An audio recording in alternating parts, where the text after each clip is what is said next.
사람은 세상을 살아가면서요, 모든 사람이 다 은혜 가운데 살게 됩니다. 태어나면서부터는 부모의 은혜 속에 사람은 살게 되어 있습니다. 그래서 부모의 은혜를 기다리는 것이 아이들의 삶의 모습이지요. 부모의 은혜가 함께하지 못하면 아이들은 잠시도 살 수 없는 것이 그들의 모습입니다. 그리고 성장해 가면서 사람은 배워야 됩니다. 배우지 않으면 정상적인 생활을 하기가 참 어렵습니다. 그래서 이제 부모의 곁을 떠나면서 그 주변에 있는 사람들이나 선생님들에게 배움을 갖습니다. 그래서 선생님들의 은혜를 기다리게 되고 사랑을 기다리게 되는 것이 이 성장해 가는 사람들의 삶의 모습입니다. 또한 그것뿐만 아니라 사람이 사회생활을 하고 이제 세상 속으로 나아갔을 때 또다시 사람들은 누군가의 은혜 속에 삶을 살아가게 됩니다. 왜냐하고 하면 사람은 절대로 혼자 살 수 없기 때문에 그렇습니다. 여러분, 누군가의 손길이 함께할 때 사람은 행복해요. 여러분, 좋은 동료들이 함께할 때 사람은 행복할 수 있는 겁니다. 그래서 우리는 사회생활 속에 누군가의 은혜를 또다시 기다리면서 살아가게 됩니다. 그리고 이제 세월이 많이 지나서 나이가 들면 또 다른 손길을 기다리게 되는 것이 사람들의 모습입니다. 저도 저희 어머님이 잠시 저희 집에 와서 계셨는데 이제 오늘 그 제 동생 집으로 이제 잠시 가 계시기로 가시는 거예요. 그래서 제가 저희 어머님에게 그랬어요. 저희 어머님이 이렇게 어디가 아프시면 신음소리를 많이 내는 편에 이렇게 속해요. 그래서 어머니, 아프시면 아프시다고 이야기를 하시고요, 웬만하면 자꾸 신음소리를 내시면 싫어하시니까 그러지 마시고 아프시다고 하면 아프시다고 이야기를 하세요. 제가 어떻게 저희 어머님에게 이런 이야기를 할 수 있습니까? 그런데 지금은 제가 그렇게 이야기를 드릴 수밖에 없는 그런 모습이 되셨어요. 이제 연세가 많으시니까 내 스스로 활동하기가 어려운 거거든요.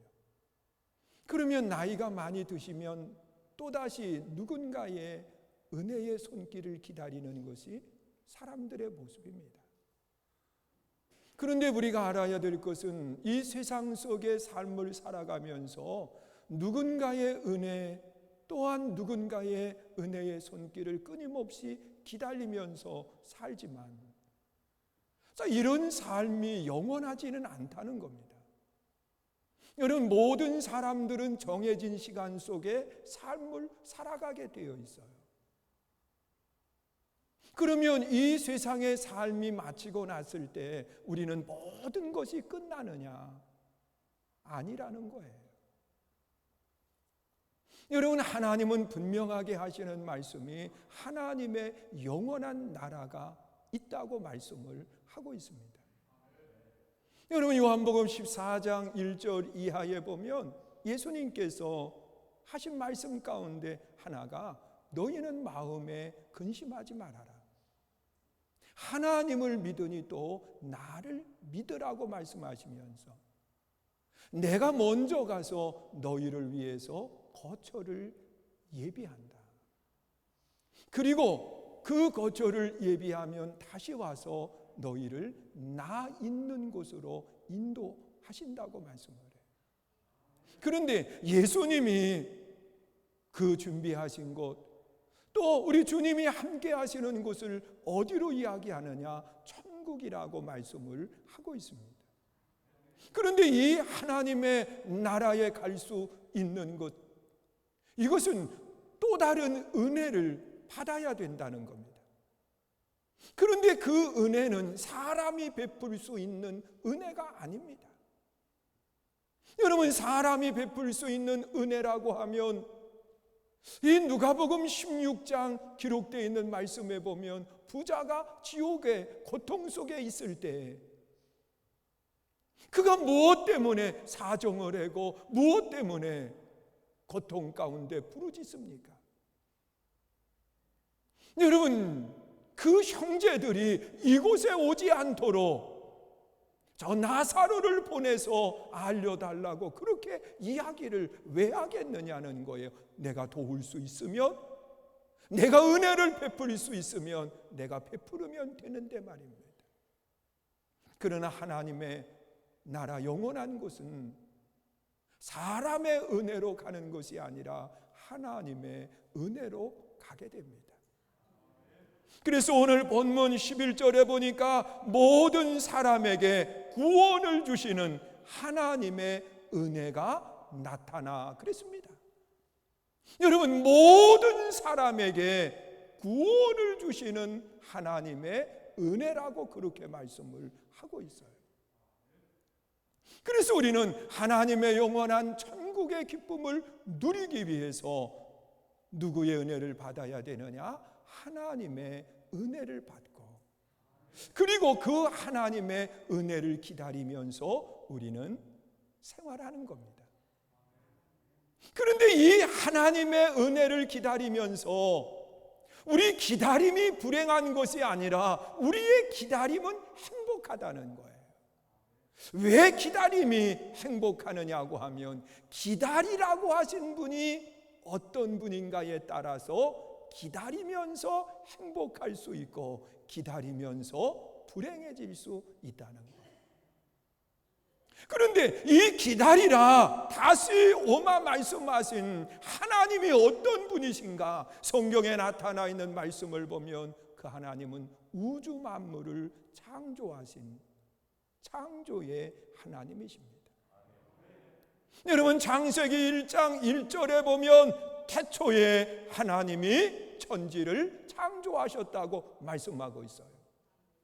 하나님은 창조의 하나님이신데 하나님이 창조하신 그 하나님의 세계, 이 땅이 어떤 곳이냐?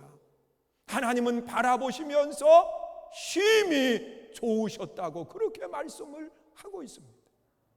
여러분, 하나님의 창조는 안 좋은 창조가 아니라, 하나님의 창조는 불행한 창조가 아니라, 하나님의 창조는 하나님이 보실 때에도 심히 아름다운 창조의 아름다운 모습을 이야기하고 있습니다. 하나님이 보실 때 심히 아름다운 세상을 창조하신 그 창조의 하나님이 우리에게 뭐라고 이야기하시느냐? 기다려라 말씀하시는 거예요. 그리고 또한 이 창조의 하나님은 또 어떤 분이신가? 성경에 나타나 있는 말씀을 보면 하나님이 창조하신 그 아름다운 세계, 하나님이 창조하신 그 아름다운 그 모든 것들을 하나님의 형상대로 지음받은 우리들에게 모든 것을 위임해 주셨다는 겁니다.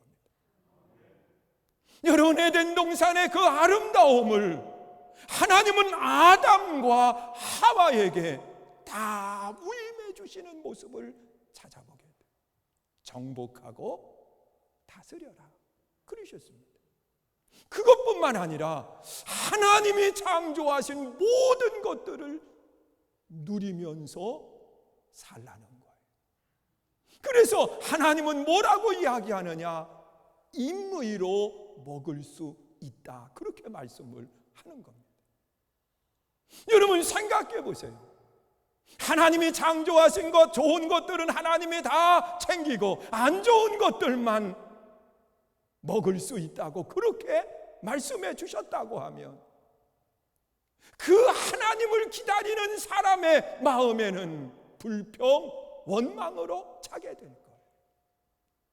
여기 강단 앞에 감도 있고 사과도 있어요. 그런데 이걸 솔직히 이야기하면 임의로 먹을 수 없어요. 여러분, 임의로 먹게 했으면 벌써 다 가지고 가서 남을 게 뭐가 있겠어요? 물론 다 가져가서 드실 수 있겠지만 임의로 가져가면 마음에 부담이 돼요. 죄스러워요. 여러분, 사람은 사람에게 주는 것도 임의로 다 할 수 있도록 주는 것이 아니라 정해놓고 요 정도까지는 그래도 그러면서 범주를 정해놓는 모습을 바라보게 돼요. 그런데 하나님은 하나님이 만든 그 아름다운 세상을 다 정복하고 다스리게 하셨고, 하나님께서 만드신 모든 과실들을 임의로 먹을 수 있도록 하나님이 열어놓으신 모습을 보게 돼요. 이 하나님이 우리를 기다리라고 한 거예요. 그런데 이 임의로 먹을 수 있다고 말씀하시면서, 그러나 하나님과 사람을 구별짓는 유일한 것이 있었습니다. 그것이 뭐냐고 하면 선악과입니다. 이거는 먹지 말아라. 그런데 이 아담과 하와가 다른 임의로 먹을 수 있는 것만 먹고 살아도 행복을 누리면서 살 수 있었는데, 그 하나님이 그만 한 가지에 관심을 갖고 그것을 먹었어요. 자, 그랬을 때 내가 범죄했으니까 너는 이제는 끝이다, 그리고 버리신 하나님이 아니라 또다시 구원의 문을 열어놓으셨습니다. 그런데 그 구원의 문을 여시기 위해서 하나님은 독생자 예수님을 대신 내어주셨습니다. 우리의 죄값으로 말입니다. 독생자 예수님까지 내어주신 하나님께서 무엇라고 말씀하시느냐? 기다려라 말씀을 하시는 거예요. 여러분, 우리의 모든 것을 위해서 가장 사랑하는 독자 예수님까지 내어주신 바 되었다고 그렇게 말씀을 하고 있는 겁니다.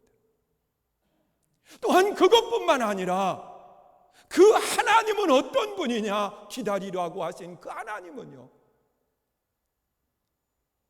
예수님을 내어주시고 난 뒤에 그 죄의 값을 해결받는 그 조건을 까다롭게 하셨다고 하면 이 또한 나와는 아무런 관련이 없어요. 여러분, 생각해 보세요. 그 미국의 대통령 선거를 하고 있는데 아주 치열하게 서로가 대립되어 있는 모습을 보게 돼요. 왜 그러느냐? 전 세계의 미국의 대통령은 한 사람밖에 되지 못하기 때문에 그렇습니다.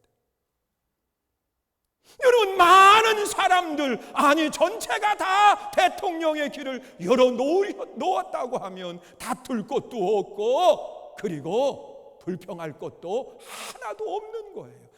그게 아니에요. 한 사람만 갈 수 있도록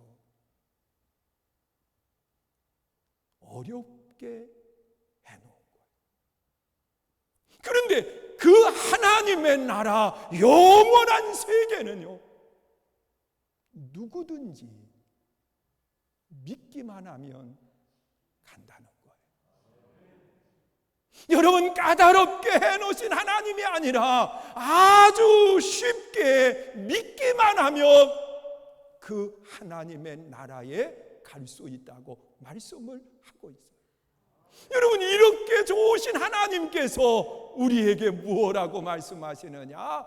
소망 가운데 기다려라, 그렇게 말씀을 하시는 거예요. 그래서 우리는 기다리는 시간이 지루한 시간이 아니라 기다리는 시간이 행복한 시간이고, 우리는 기다리는 시간이 고통이 아니라 우리는 기다림의 시간이 행복한 기다림의 시간을 보내고 있는 겁니다.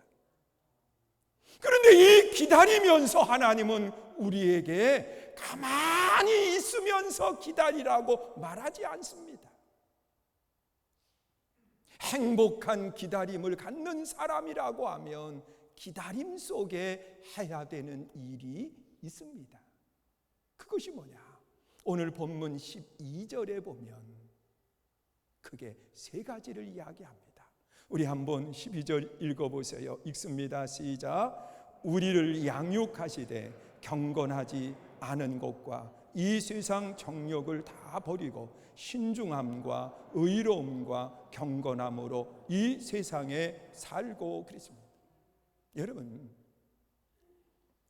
그 기다림을 행복하게 할 수 있는 아름다운 신앙의 사람들은 무엇하면서 기다려야 되느냐? 버려야 될 것들을 버리면서 기다려야 된다는 거예요. 여러분, 잘못된 것을 움켜쥐고 기다리지 말고 하나님이 내게 주실 그 놀라운 은혜를 받을 준비를 하고 기다려야 되는데 무엇을 버려야 되느냐? 경건하지 않은 것들을 버리면서 기다리라는 겁니다. 여러분, 경건함이라고 하는 것은 점잖게 행동하는 것이 아닙니다. 여러분, 사전에 보면 경건이라고 하는 단어를 그렇게 이야기합니다. 공경하고 삼가는 것이 경건이다, 그렇게 이야기를 합니다. 여러분, 우리가 하나님을 섬기는 그 일에 있어서, 하나님을 공경하는 그 일에 있어서 잘못된 모든 것들을 우리는 버리면서 살아야 된다는 거예요. 경건하지 못하게 하는, 하나님을 예배하지 못하게 하는 모든 요소들을 우리는 버리면서 기다리는 겁니다. 믿으십니까? 우리 한번 생각해 보세요. 하나님을 섬기는 그 일에 있어서 우리의 두려운 마음 때문에 하나님을 섬기지 못하는 사람들이 얼마나 많이 있는지 몰라요. 심지어 어느 사람은 예수 믿으면 집안 망할까 봐 예수 못 믿는 사람이 있습니다. 왜? 내가 그동안 섬겼던 신이 노해서 예수 믿으면 망할 것 같아가지고서는 예수 안 믿는 거예요. 그 두려움을 우리는 버려야 돼요. 여러분, 하나님을 섬기지 못하게 하는 그런 요소들이 있으면 그걸 버려야 돼요. 때로는 물질이 될 수도 있어요.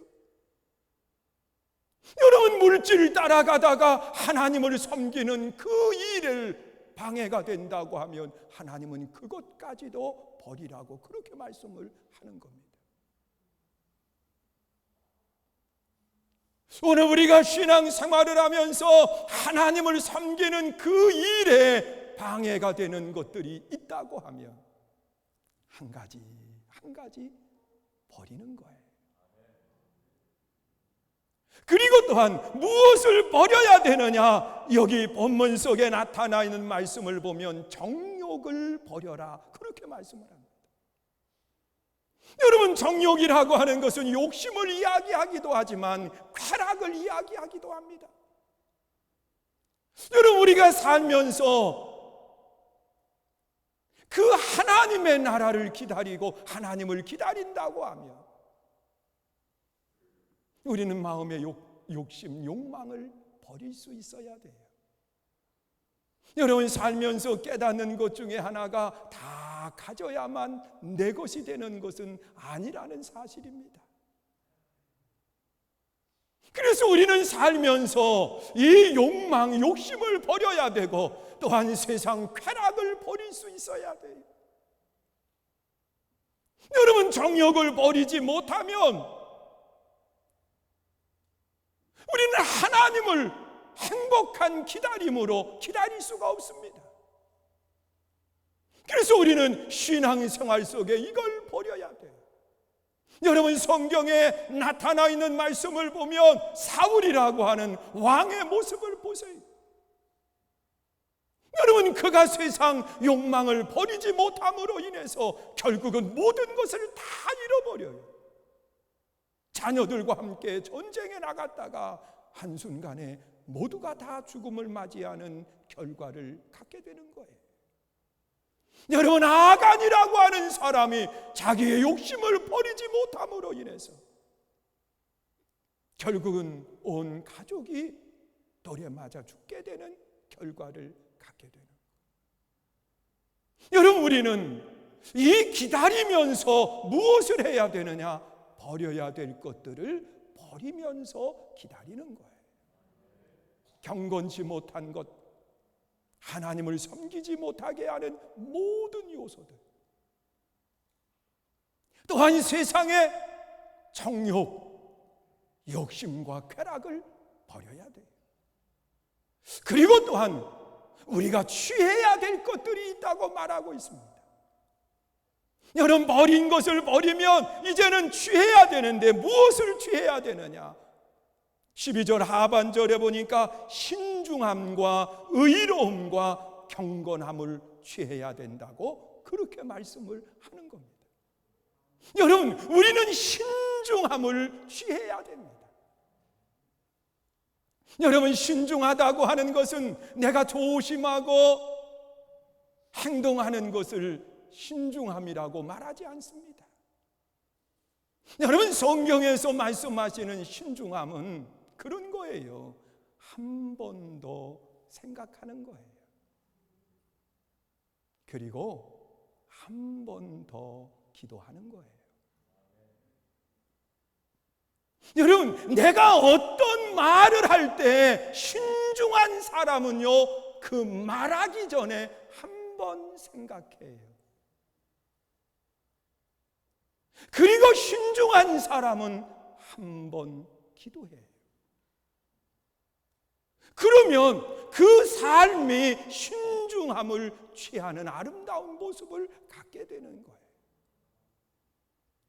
여러분, 친구를 사귈 때에도 한 번 생각해보고 사귀어야 돼요. 여러분, 잘못된 친구로 인해서 모든 것을 잃어버리는 경우들이 얼마나 많이 있습니까? 여러분, 한국 사람들은 그런 이야기 하잖아요. 친구 따라 어디 간다고요? 그래요, 강남 간다고 그렇게 얘기. 근데 그 당시에 그 강남이 지금 강남인지 그게 참 궁금해요. 여러분, 친구 따라가는 거예요. 그래서 친구를 사귈 때에도 한 번 생각하고 한 번 더 기도하는 거예요. 여러분, 우리가 어떠한 일들을 행할 때에 한 번 생각하고 한 번 더 기도하면 우리는 그 어떤 일을 할 때 실패자의 길을 가지 않아요. 어느 분이 저한테 그래요. 목사님만 따라가면 잘 될 것 같다는 거예요. 제가 34년 목회를 하면서 참 가는 곳마다 잘 됐어요. 아닌 것 같아도요. 가정동에 장화 없이는 못 산다고 하는 그곳에다가 끝에 교회를 줬더니 지금은 루원시티 중심이 되어 있고, 여기 이 앞에 선교마을 논 가운데, 그것도 축사 냄새나는 그곳에 성전을 세웠더니 당시에는 거기 가서 교회가 되냐고 이야기했는데 지금은 서구의 중심이 되어 있는 모습을 보게 돼요. 여러분, 우리 한번 생각해 보세요. 우리가 세상을 살아가는 여정 속에 한 번 더 생각하고 한 번 더 기도하는 것, 이것이 성도들의 신중함이라고 말할 수 있습니다.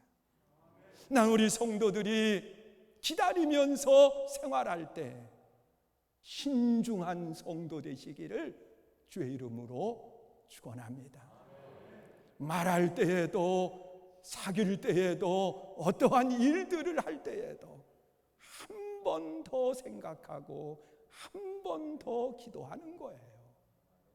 그것이 신중한 거지, 그냥 결정을 늦게 한다고 해서 신중한 것 아니더라고요. 그리고 또한 뭐라고 말씀하시느냐? 의로움과 그렇게 말씀을 합니다. 여러분, 예수 믿는 사람들은 하나님의 나라를 기다리면서 의롭게 생활해야 됩니다. 여러분, 의로움을 이야기할 때에 우리는 용서받은 의, 이것을 많이 생각을 해요. 물론 중요합니다. 용서받는 의 중요합니다. 그런데 이것만 생각하면 잘못된 길로 나아갈 때가 많이 있어요. 꽤 오래됐는데 가정동에 교회가 있을 때 어느 교단에 젊은 청년이 제가 목사라고 하니까 이야기 좀 하자고 그러면서 이야기하는데, 목사님, 죄가 많은 곳에 은혜가 많다고 하지 않나요? 그렇지요. 그러니까 죄를 마음껏 져도 괜찮은 것 아니냐고. 왜 많은 은혜를 받으려고 하면 죄를 많이 져야 되니까. 하나님은 그런 뜻으로 말씀하신 것 아닙니다. 여러분, 우리가 세상을 살아가는 여정 속에 의로움이라고 하는 것은 죄인 줄 알면서 행하면 안 돼요. 여러분, 때로는 그런 모습 많잖아요. 그냥 지나가면 걸리지 그러면서 신호 위반하고 지나가거든요. 그러지 말라는 거예요. 예수 믿는 사람은 그러지 말라는 거예요. 그걸 죄로 알았으면 하지 말라는 거예요. 그것이 하나님이 원하시는 의의 모습인 거예요. 여러분, 남의 것을 먹으면서 이래다 걸리지, 그래요, 걸려요. 사람에게도 걸리지만 먹는 게 목에도 걸려요. 여러분, 왜 교회가 비난의 대상이 되고 왜 교회가 그러면서 이야기들을 하는 시대로 바꾸어졌습니까? 우리가 세상을 살아가는 삶의 모습 속에 의의를 잃어버렸기 때문에 그런 겁니다. 저도 늘 이야기하지만 저희 집에서 자동차를 끌고 신호를 받다 보면 꼭 아주 청라 사시는 분들 다 한번 보세요. 무조건 청라 나오다가 신호 받고서는 교회 앞에 오면 정확하게 신호가, 빨간 신호가 들어와요. 그 빨간 신호는 횡단보도 지나가는 신호인 거예요. 그런데 문제는 뭐냐고 하면 여기만 걸리는 신호가 아니라 저 주요소 뒤에 신호가 있는데 거기도 똑같이 빨간불인 거예요. 그러니까 거기서부터 교회 앞에까지 차량이 한 대도 없어요. 안 옵니다. 그 시간대에는. 그러니까 내 마음속에 수없이 갈등하는 거요. 아이고, 차도 없고 사람도 없고, 그리고 왜 따로 있는데 좌회전해서 들어가? 그러다가 마음에 무슨 생각하냐고 하면 교인이 보지, 교인이 보지. 여러분, 우리가 세상을 살아가면서 그런 거예요. 죄인 줄 알면 안 하는 것이 그리스도인의 삶의 모습. 그러나 부지 중에 짓는 죄가 있어요. 그것은 하나님 앞에 철저하게 내어놓고 회개하고 돌이키는 거지요. 이것이 하나님이 우리에게 원하시는 아름다운 삶의 모습이에요. 그래서 우리는 버릴 것은 경건하지 못한 것, 정욕 이런 것들은 버리고 취해야 될 것, 신중함과 의로움을 취해야 돼. 그리고 또한 이 취해야 될 것이 뭐냐? 의로움과 경건함으로 이 세상에 살고 그랬습니다. 그런데 여기서 말하는 경건함과 위에서 말하는 경건함에는 차이가 있어요. 버려야 되는 경건함은 하나님을 섬기지 못하게 하는 요소들을 이야기한다고 하면, 여기서는 생활 속의 경건함을 이야기하는 거예요. 그런데 우리 삶을 살아가면서 이 경건하신 분은 오직 한 분밖에 계시지 않아요. 그분이 누구냐? 하나님밖에는 계시지 않아요. 그래서 우리는 이 경건함을 취해야 된다고 하는 것은 하나님과의 거리를 가깝게 만드는 것이 우리 삶의 경건함으로 나아가는 삶이 되는 거예요. 여러분 생각해 보세요. 우리가 세상을 살아가는 여정 속에 누구와 함께 하느냐에 따라서 삶이 달라지게 돼 있어요. 경건하신 하나님과 함께하는 삶을 살아가면 우리 삶에는 경건함이 그대로 묻어나게 되는 거예요. 사랑하는 성도 여러분, 우리의 기다림이 행복하려고 하면 기다리면서 버려야 될 것들을 버리세요. 기다리면서 취해야 될 것을 취하세요. 그리고 또한 이 기다림 속에 우리는 무엇을 해야 되느냐? 13절에 보니까 그렇게 말씀을 해요. 복스러운 소망과 우리의 크신 하나님 구주 예수 그리스도의 영광이 나타나심을 기다리게 하셨다 그랬습니다. 복스러운 소망. 그래서요, 여러분 우리는 소망 가운데 기다려야 되는데 어떤 소망이냐? 복스러운 소망인 거예요. 여러분 우리가 세상을 살면서 이 복이라고 하는 것은 절대로 사람이 사람에게 주지 못합니다. 복은 하나님이 주시는 거예요. 사람은 복을 빌어주는 거예요. 그래서 사람은 축복한다고 말하고 있어요. 여러분 이삭이라고 하는 사람이요, 그 아들 야곱에게 복을 주었다 그렇게 말하지 않아요. 이삭이 야곱을 축복했는데 그 축복이 어떤 축복이었느냐? 크게 두 가지의 축복을 해주시는 모습을 보게 돼요. 하나는 하늘의 이슬과 같은 복을 빌어줬어요. 여러분 하늘의 이슬과 같은 복이라고 하는 것은, 이슬은 소리 없이 내려요. 이슬은 나와 상관없이 내려요. 이슬은 내가 땀 흘리지 않아도 내려요. 그런데 그 이슬이 모든 식물을 살게 해요. 나를 살게 한다는 거예요. 여러분 한국적 개념으로는 이해하기 어렵지만 이스라엘은 우기철이 아니면 비가 거의 내리지 않아요. 그러면 이 식물들이 무엇을 머금고 사느냐? 이슬 먹고 사는 거예요. 그런데 한국 사람들은 그 이슬을 잘못된 이슬로 만들어 가지고 이슬 먹고 산다고 그러더라고요. 웃는 분들, 경험 있는 분들 같아. 사랑하는 성도 여러분, 하늘의 이슬의 복을 빌어야 돼.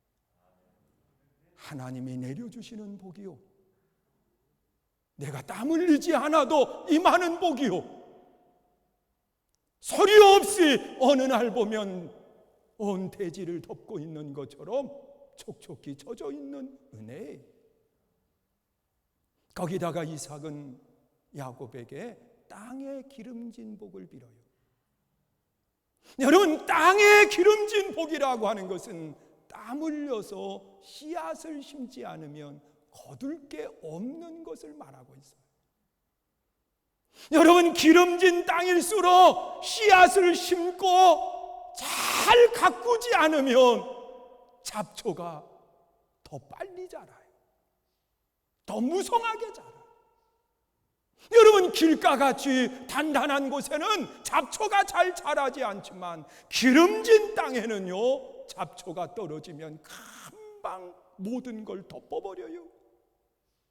그래서 더 많은 땀을 흘려야만 씨앗을 심고 거두는 수 있는데, 기름진 땅에는 100배, 60배, 30배의 열매를 거두는 역사가 일어나는 거예요.